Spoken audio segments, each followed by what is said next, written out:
We're still in the middle of our series of top 10 tips for managing you.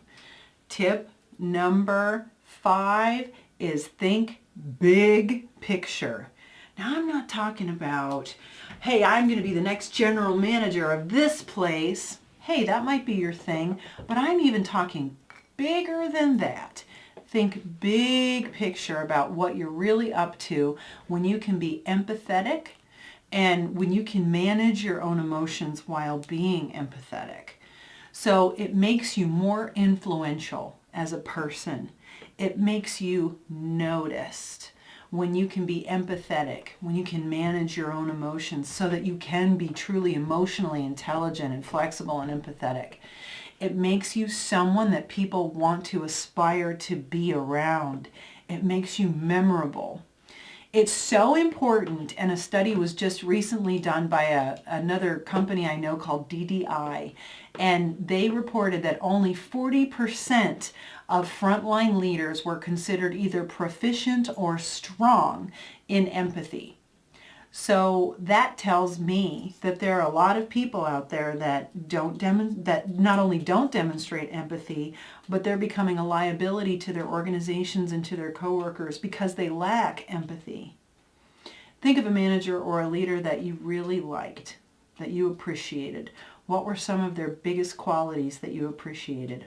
I'm willing to bet that some of them had to do with he understood what I was trying to tell him about.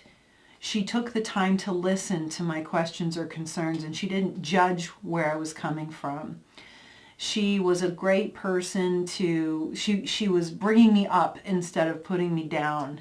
I loved my manager or my director or supervisor because he was always positive and he was always thinking of the lesson that could be learned in something instead of allowing me to just sort of wallow in my own self-pity. So if you want to be that way too, you have to think really big picture about the things that you're up to. It's the personal satisfaction that you get from managing your emotions and being empathetic. It isn't just about kind of the here and now, and well, if I fix this problem, it's going to make that guest go away or make my coworker stop bothering me. There's a lot more that you're really up to.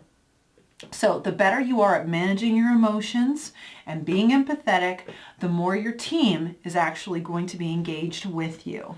And this is true no matter what role you're in your organization. Also, stronger salespeople. Another thing to be mindful of is the fact that really strong salespeople, the strongest salespeople that I know, are truly the most empathetic people. So they know how to manage their own emotions, but how to try on the emotions of others and really understand where somebody else is coming